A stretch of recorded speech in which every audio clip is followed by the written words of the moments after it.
Good morning, children. Good morning, sir. Very good morning. So, today I am here to start a very beautiful poem. The name of the poem is here Dust of Snow. Dust of Snow.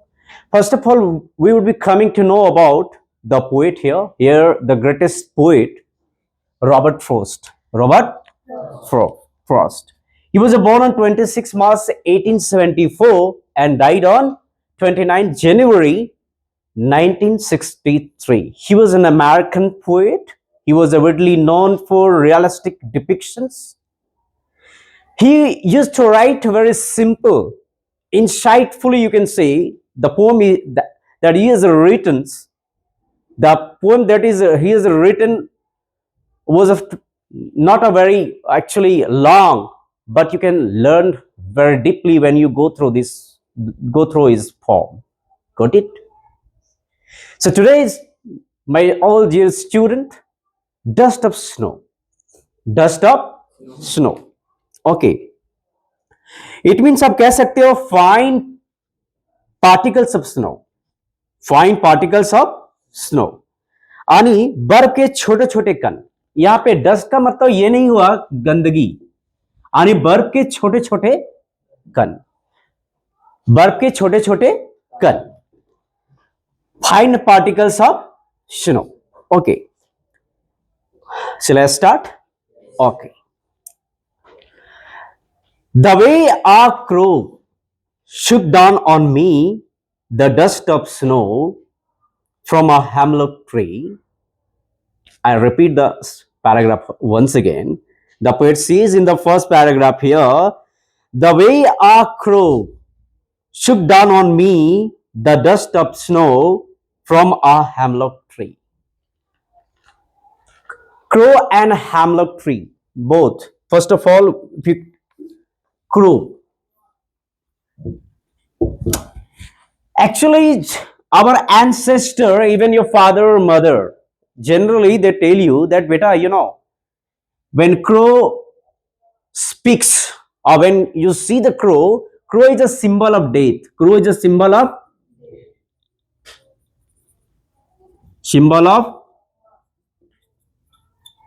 death.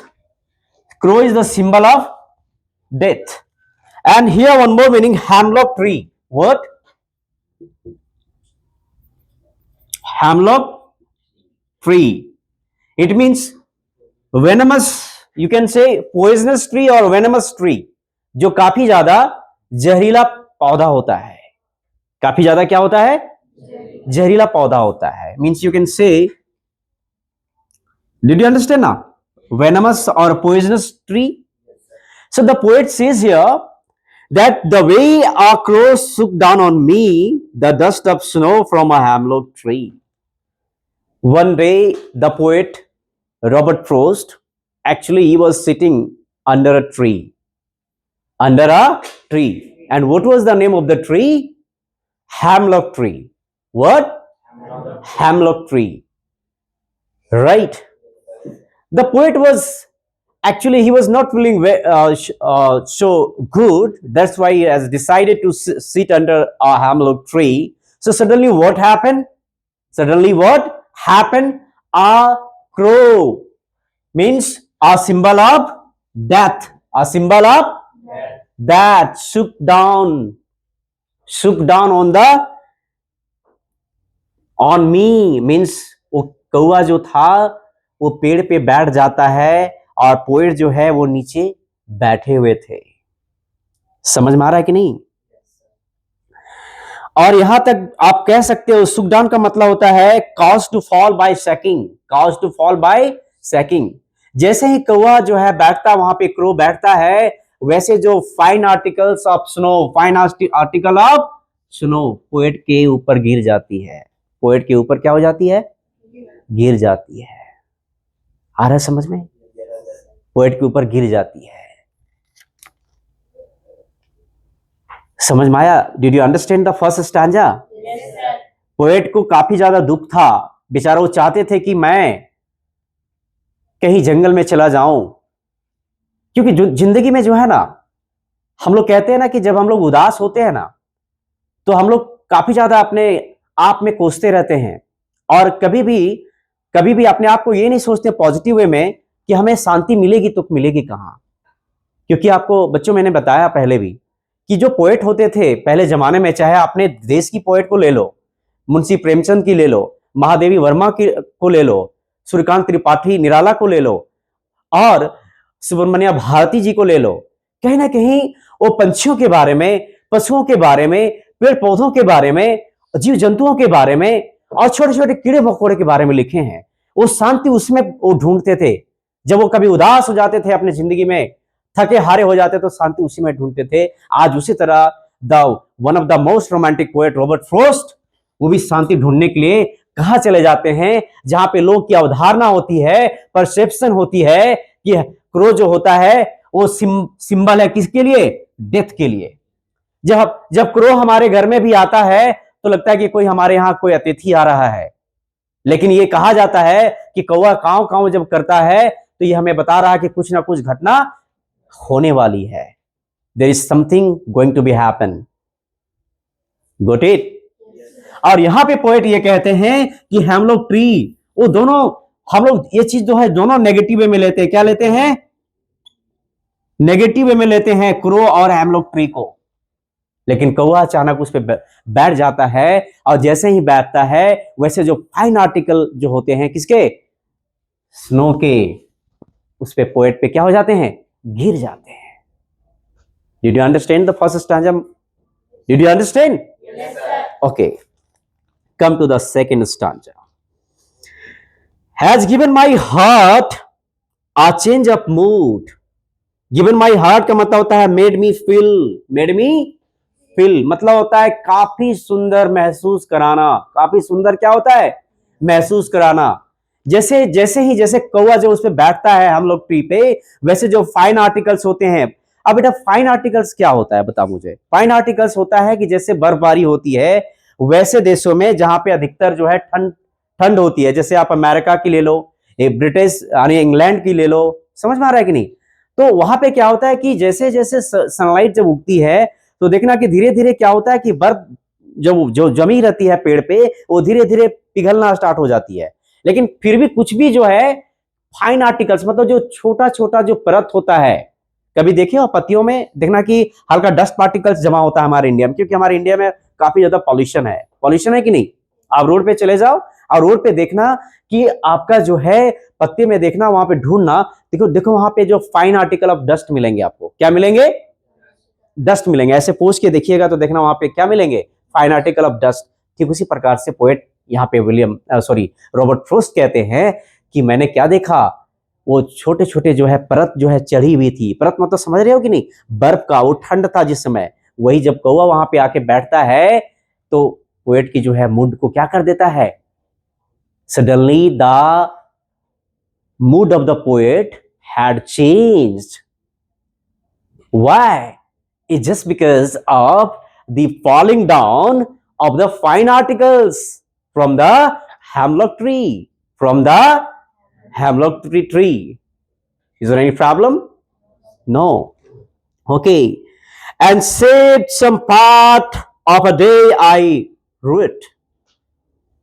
Some part means you can say protected. उन्हें क्या किया? अपने poet जो है वो दिन में काफी ज्यादा उदास थे, जिस दिन को वो सोच रहे थे कि आज हमें कोई काम नहीं करना है, आप not to do anything because I am not feeling well, so that's why he decided to sit under a hemlock tree. So what happened suddenly in the previous stanza? Our crow suddenly shook down on the hemlock tree. So what happened? Suddenly the fine particles of the snow started falling down on the poet. So what happened in the second stanza? The mood of the poet when the fine particles of the snow fallen down from the hemlock tree, the mood of the poet has totally changed. The poet wanted to waste his whole day in a sorrow, but what happens? Suddenly the mood of the poet has changed. The mood of the poet had changed, and he was just thinking that saved some part. Saved some part means you can say the poet had here in the second stanza had saved some part of his life, miserable part of his life. उसकी जो दिन जो होती है, जो सोचते थे कि आज हमको यहीं पे रहना है, अपनी जिंदगी को आज हम आज आज के लिए बस यहीं पे बिताना है, तो जैसे ही उस पे बर्फ जो गिरती है बच्चों, उसमें जो है पोएट के मूड को क्या कर देती है, वो चेंज कर देती है, और वो जो बिताना चाहते थे कि नहीं आज हमको यहीं रहना है, वो वहां से चेंज हो जाता है। आगे देखिए, of a day I had rued. Change का मतलब होता है फीलिंग और इमोशन, फीलिंग और इमोशंस। पोएट की जो इमोशंस होती है, जो वहां पे सैड में थे, वो काफी ज्यादा जो है खुश हो जाते हैं कि आज चलो एक दिन मेरा और आधा दिन जो था मेरा बच गया। ठीक है, आधा दिन क्या हो गया, half day I have saved, half day I have saved in my life. Here is one more meaning, rued means regretted. इसका मतलब होता है सॉरी, दुख, दुख होना। क्या होता है, दुख होना।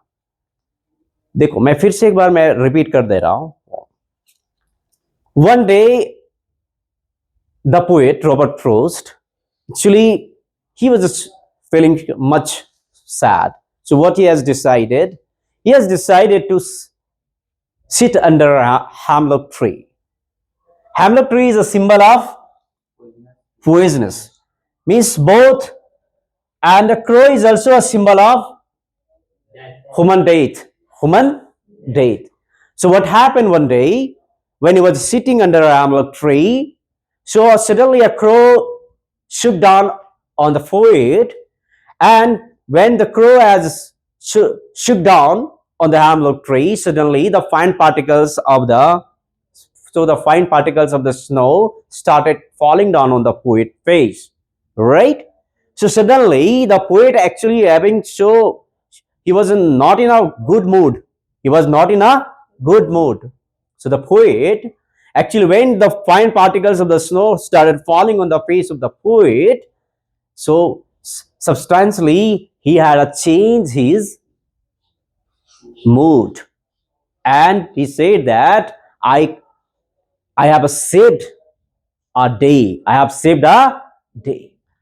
बच्चों कभी कभी क्या होता है ना कि नेगेटिव चीजें जो होती है, हमारे ये जो परसेप्शन है, हमारा जो परसेप्शन है क्रो का, जैसे क्या होता है परसेप्शन, एक चीज और भी होता है, जब हम लोग रास्ते में जा रहे हैं, बिल्ली रास्ता काट देती है, तो मम्मी कहती है बेटा रुक जाओ, हमारे दादाजी भी कहते हैं रुक जाओ। फिर क्या होता है, कोई और जानवर रास्ता काट दे तो नहीं रुक जाओ, थोड़ा देर पानी पी लो। तो ये परसेप्शन जो है पहले से बनाया गया है, ये हमने नहीं बनाया, हमारे जो एंसेस्टर्स हैं ये कहते आए हैं। ये सब्स्टिट्यूशंस जो होता है, यानी जो ये अवधारणा जिसको हम लोग कह सकते हैं, क्या कह सकते हैं इसको, अवधारणा जो कह सकते हैं, ये हमेशा बनाया आया है। बिल्ली रास्ता काट दी तो हमें जाना नहीं चाहिए आगे, कोई आएगा जो बिल्ली को नहीं देखा वो पार हो रहा है, उसके लिए रास्ता सही है, और जो हमने देखा वो रास्ता हमारे लिए खराब होता है। कभी कभी क्या होता है परसेप्शन में ऐसा भी होता है कि बिल्ली जब रास्ता काट दी और हम बहुत ज्यादा क्या है जल्दी में है, तो कुछ अगर ट्रेजेडी हमारे साथ हो जाती है, तो हम लोग दोष किसको लगाते हैं, बिल्ली को, और अपने आप में दोष लगाते हैं, अरे यार काश कम से कम हमारा जो हम थोड़ा देर रुक जाते, कोई और जाता तो चले जाते। तो पोएट यहाँ पे यही कहते हैं कि यहाँ भी जो है क्रो भी जो है वो सिंबल ऑफ डेथ है, उसके बावजूद भी हेमलॉक ट्री भी है जो है वो पॉइजनस ट्री है, उसके बावजूद भी पोएट ने ऐसा क्यों डिसाइड किया कि भाई हमें वही चीज पे बैठना, वहीं पे हेमलॉक ट्री के अंदर ही बैठना है। ऐसा इसलिए क्योंकि रॉबर्ट फ्रॉस्ट जो थे उनको किससे प्यार था, नेचर से प्यार था।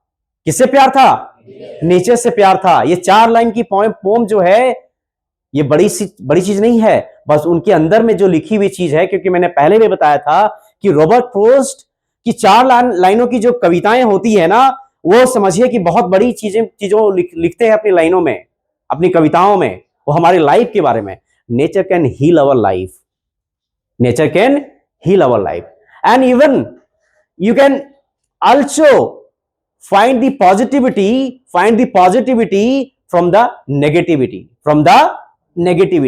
हमारे अंदर में बहुत ज्यादा नेगेटिविटी आती है, तो अगर आपके अंदर में नेगेटिविटी आए बच्चों, तो सबसे पहले आप ऐसे जगह चले जाइए, आप प्राकृतिक से जहां पे आपको नेगेटिविटी आ रही है, और प्राकृतिक से आपको पॉजिटिविटी को सोचना है.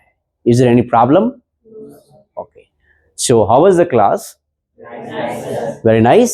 Yes, sir. Okay, thank you.